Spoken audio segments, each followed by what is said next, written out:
9 a.m., I'd like to welcome everybody to the work session for March the 7th for Limestone County Commission. Ellen, do we have any public comment? Kelly Dye. Ms. Dye, if you don't mind, please. How are you this morning? I would like to reach out to you today and follow up on where you guys are standing on the noise and zoning ordinances. Has there been any progress or research on getting that set in place to present to the citizens of Limestone County?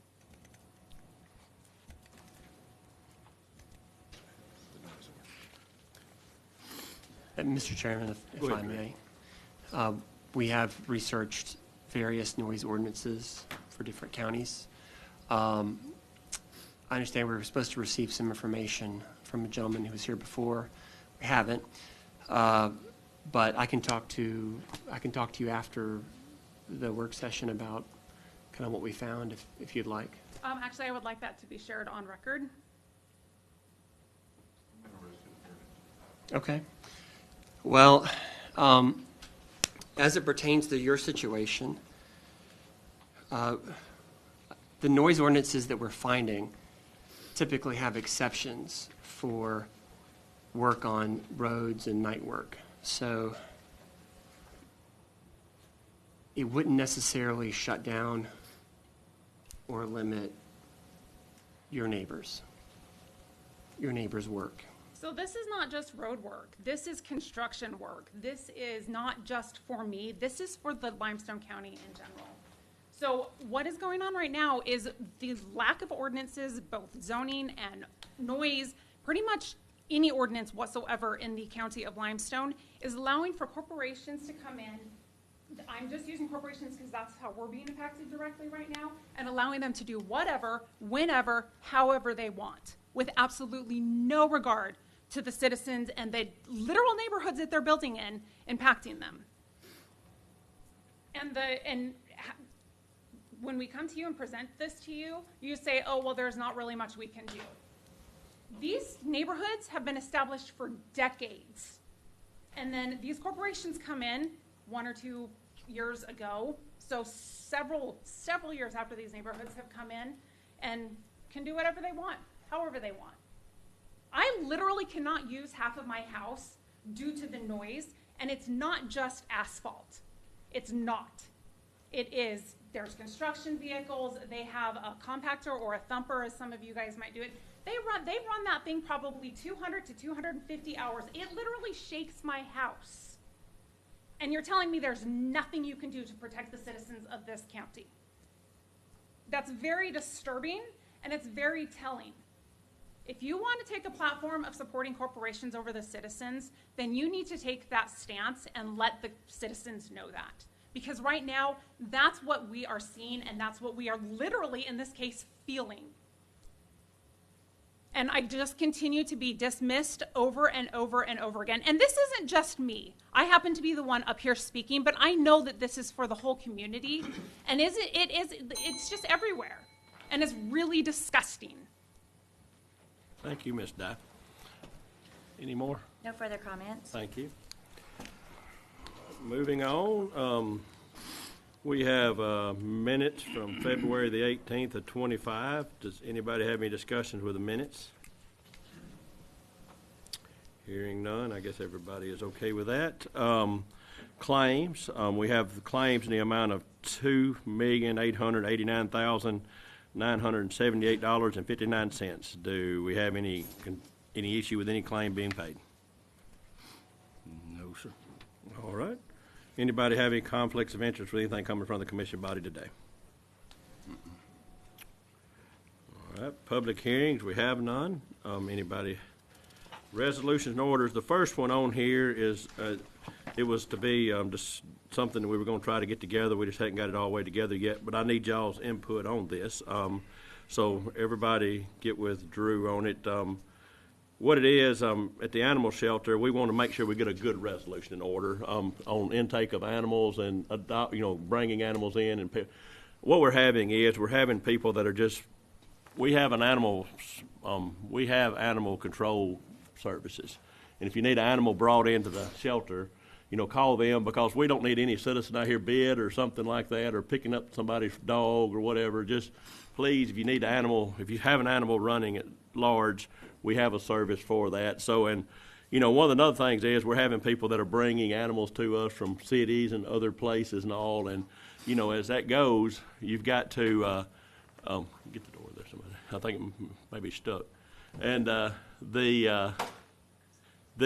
so with that being said, we just want to get a good policy in place, to where when, what we do and do not take, and our animal services hours are, animal control is on call 24/7 in case something happens. But the shelter is open Monday through Saturday. And so if you have any questions, please contact Christy down at the animal shelter or contact the animal control. We just want to we want to do the best we can to get animals cared for and adopted out. As everybody knows, we have had real good success with our animal care, and we really want to keep that ball rolling forward. So we want to put a lot of thought into how we word this, and we're just trying to. If other places won't take animals and charge a fee to take on or turn-ins, and then people bring them over here to us, and then we wind up getting overcrowded, and we just need to get a good platform to what we do and do not take. Because if it's owner surrender and they bring an animal in that's bit somebody, the state law, we cannot adopt an animal out that's a vicious animal. So we just need to make sure we don't get some in our shelter that has issues. So there we go. Anybody have any thought on that input, y'all please get with everybody on that. So that will be, it's not on the agenda for vote, it's just on here for discussion.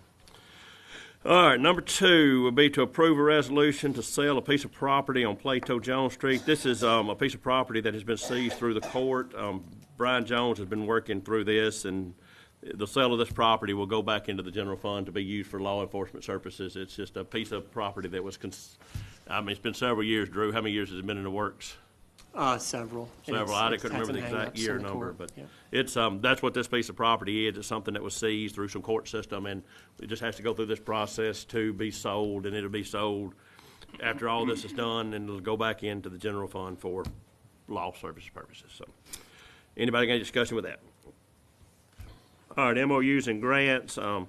Next one will be to approve and accept the award of a grant from ADECA for $97,552.57. For the sheriff's office, this is to purchase narcotic scanners and virtual reality de-escalation technology. There is no match required by the county, but the purchase equipment came in at $100,990, which a difference of $3,437.43. The sheriff's office has agreed to pay that through their discretionary fund too. But I want to personally thank ADECA for all they do for this area. Mr. Boswell down there, we've got another project on here that's from ADECA too, and they've always been really good to Limestone County and to helping us any way we can. And anytime you can get money from the state to purchase equipment for purchases like this for the safety of our community, it's real valuable. So. What is that virtual de-escalation technology? I'm just. It's a VR headset, and then it also has a firearm pepper spray design. So it allows them the officers to train for those. Okay, I was just wondering. It's a training tool, is what Okay. it is. But like I said, Chief's sitting up there. If you have any questions during the break, you're welcome to. Anybody in the audience can ask him what it's about. So, but I just want to thank ADECA for what they do for Limestone County. Anybody got any discussion or question with that? All right, moving on. Budget revisions. We have a budget revision listed below for EMA. And anybody got any discussion with that? All right. We have a emergency purchase. We have none. Award of bids. We have none. Board appointments have none. Award of bids, we do have one. It is for the Fox project at Pryor Field. As y'all know, this is a project that's been working with jointly between Limestone, Morgan, City of Decatur, and the City of Athens on that property together. And ADECA had awarded us a grant down there to do some work for an industrial development project. And this here is a bid for the road. And Mark, have you got anything on that? It's an ALDOT industrial access grant, and so yes, this would access a couple of industries that are going to be that are in the process of building out there. So, I can't remember the exact number of jobs, but I think it's around 200 jobs, that are gonna be, that this road will be allowing access to those facilities for those 2 new jobs out there, or 2 new job creators out there. And I apologize, ADECA was the one that paid for the sewer project side of it. Yes, ADECA And that paid was, for the and sewer the out ALDOT there. was the road Yeah. side of it, that's right. I was misled there, but I'm sorry about that. All right, anybody else got any discussion with that? Any, Was that a sealed bid? Yes. all bids are sealed, and it was 2 bidders that bid the project. No, there were 3. 4 bidders. We received 4 bids, and the bids came in, extremely close and extremely competitive. All right, and moving on, personnel action and policy and staffing actions. Number 1 will be to approve to hire, and if y'all don't have any issue with this, none of y'all do, we'll take 1 through 9 up in one action. I know it's, and just trying to, and then we'll take, the number 10, I'll explain it when I get there, then number 11 and 12 will be separate actions. Is that okay?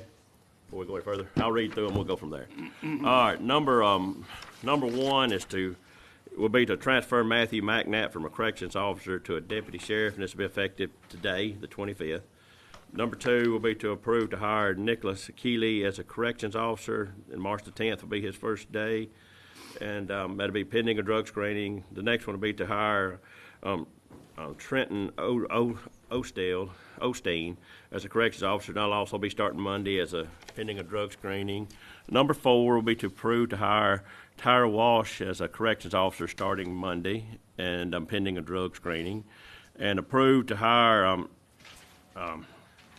Sharik, you got to excuse me, Gonzalez. Shakira, I guess is how you say that. Shakira Gonzalez is a corrections officer, and that'll be starting Monday also. Approved to Shimon Elkins as a deputy sheriff, and this will be effective the 17th, pending a drug screening. And Meredith Davis, a revenue clerk, and that'll be effective, and that's a to be announced date. They hadn't got a date on that yet. And number 8 will be to approve to hire Thomas Putman as an equipment operator in engineering, effective, and that's pending a drug screening Monday. And the other one will be Lucas Sandell, effective March 10th. If anybody got any issue with any one of those hires, okay, or transfers. All right, number 10, Joseph had reached out to me a few weeks ago, and we kind of got mixed up on the email a little bit. But this right here, Joseph wants to move one position to hire for another position on his staffing plan. Everything's fine, got plenty of everything covered. So we'll have to take number 10 up in action to make number 11 and 12 work, because it has to be in effect before this can. So it'll be to approve to amend the staffing plan under the License Commission to reflect the following. And it'll be licensed clerk, it'll be listing 2 clerks, and it'll be senior tag clerks. It'll be revised to match the following as his staffing plan will be staffed. Anybody got any issue with that? All right, so, and then we'll go with that motion to take that up. And then the next one will be to promote Marjorie Diaz from help desk to title clerk, and approve to hire Allison Senior as a help desk clerk, and that'll be March 10th. Monday will be her first day. And if y'all have any issue with that, we can take both those up in one motion. Okay. So we'll be taking 3 motions on the staffing plan. We'll be taking the one on the first 9, and the one on 10, and 11 and 12. No issues anywhere? All right, appreciate it. All right, merit increases, we have several listed below. Does anybody have any discussion or any issue with anybody on the merit increase? All right. Moving on to the engineer's report, Mr. Massey. Thank you, Mr. Chairman. We only have one item for your consideration today. It's one subdivision. It's Simmons and Clem subdivision. This is a minor for preliminary and final, creating 2 lots in District 1. So that's all we have for your consideration. Just as kind of a update to you guys and the general public, we'll be beginning our herbicide spraying. We've got to get started on that before things start greening up. So we'll be beginning that very soon. So if the general public has any maintenance in the right of way or anything that they want to do, that is because I know in the past we've allowed, if they're maintaining an area, then we won't spray that as we come through, but they do have to be maintaining it, not just put a sign out. So active maintenance to keep from us spraying it. So if it does look grown up or anything, then we will we will spray it. So, so like I said, this is just kind of our annual notice to the public that we're gonna begin our herbicide spraying for the year coming up in the next few weeks. All right, thank you, Mark. Anybody got anything for Mark? All right, we have, okay, and under other business would be the, remove the following from inventory, and it's from, anybody got an issue with, the radio, fire portable radio, transferred to the coroner's office. Anybody got any issue with that? All right, no issue with that. It'll be to approve to sell, the following on Gov Deals, which will be a truck from maintenance, and it's the old truck that, Max and them drove. It was, so anybody got any issue with that?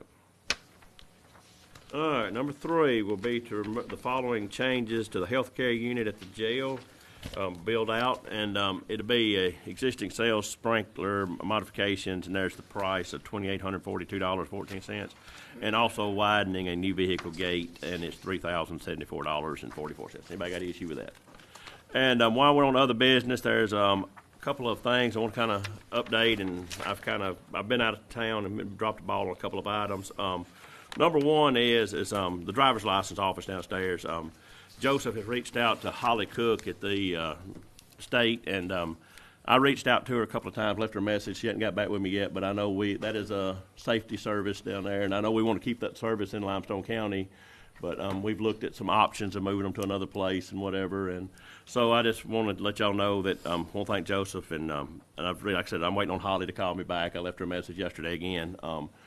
So we'll when she calls me back, we'll kind of figure out. I know that I was told it would be like a 6-month time frame, but we want to keep a service like that in our community, but also we need to give them a better. We got some options we've looked at, where other buildings to where we might can move them somewhere to where they would have, because it being a hallway and being a safety hazard, so many people sit down the hallway and things like that, because especially on the steps, people just can't be sitting on the steps, when people come in and things like that. So we'll try to help provide them a better service, but also provide our citizens a better service for the services we provide.